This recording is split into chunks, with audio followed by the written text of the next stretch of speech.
सालों पहले नर्मदा नदी के ठीक पास कंचनबटी नाम का एक नगर बसा हुआ था। वहां राजा मलयकेतु का शासन था। कंचनबटी नगर के पास में ही एक रेतीली बालूहटा नामक जगह थी, जिसके पास में एक बड़ा सा पेड़ था। उस पेड़ में एक चील रहती थी और नीचे एक गीदड़। दोनों में गहरी दोस्ती थी। एक दिन दोनों ने सोचा कि सारी महिलाएं जितिया व्रत करती हैं, तो क्यों ना हम भी कर लें। इसी सोच के साथ दोनों ने ठान ली कि अब वो भी इस व्रत को करेगी। उन्होंने श्री जीउतवाहन भगवान को मन ही मन नमस्कार करते हुए कहा, हम आपकी पूजा और व्रत पूरी विधि के साथ करेंगे। जैसे ही व्रत का दिन आया तो पास के ही एक धनवान व्यापारी की मौत हो गई। उसको अंतिम विदाई देने के लिए बालूहटा ही लाया गया, जहां गीदड़ और चील रहते थे। व्रत के दिन गीदड़ ने मरे हुए व्यक्ति को देखा तो उसे भूख लग गई। वो खुद को रोक नहीं पाए और मांस खाने की वजह से उसका व्रत उसी वक्त टूट गया। उस व्यापारी के शव को चील ने भी देखा था, लेकिन उसने व्रत के कारण उसे नहीं खाया।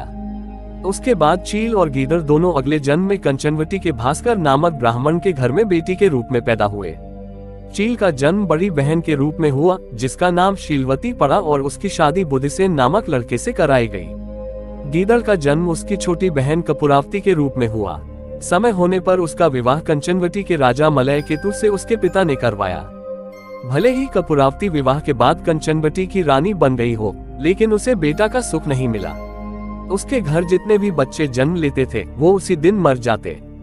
ऐसा होते होते कपूरावती काफी परेशान हो गई। इधर उसकी बड़ी बहन शीलवती को 7 बेटे हुए थे।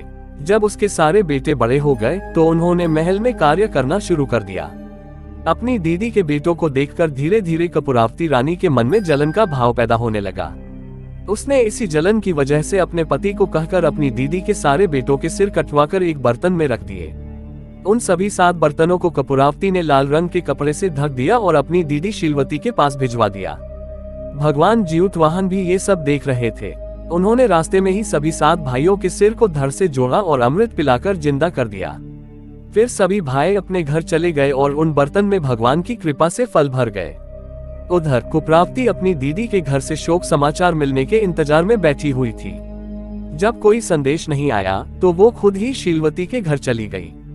वहां जैसे ही उसने अपनी दीदी के सारे बेटों को जिंदा देखा तो वो हैरान हो गई। कुछ देर बाद उसने दीदी शीलवती को अपनी हरकत के बारे में बताया।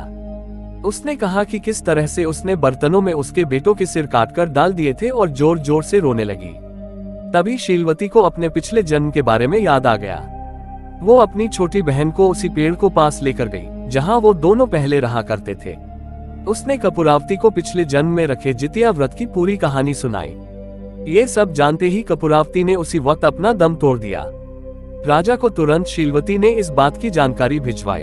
अपनी पत्नी के बारे में दुख भरा समाचार मिलते ही राजा वहां पहुंचे और कपूरावती को उसी पेड़ के नीचे अंतिम विदाई दी। कहानी से सीख, बुरे कर्म कभी भी पीछा नहीं छोड़ते। गलत कामों की सजा को भोगना ही पड़ता है।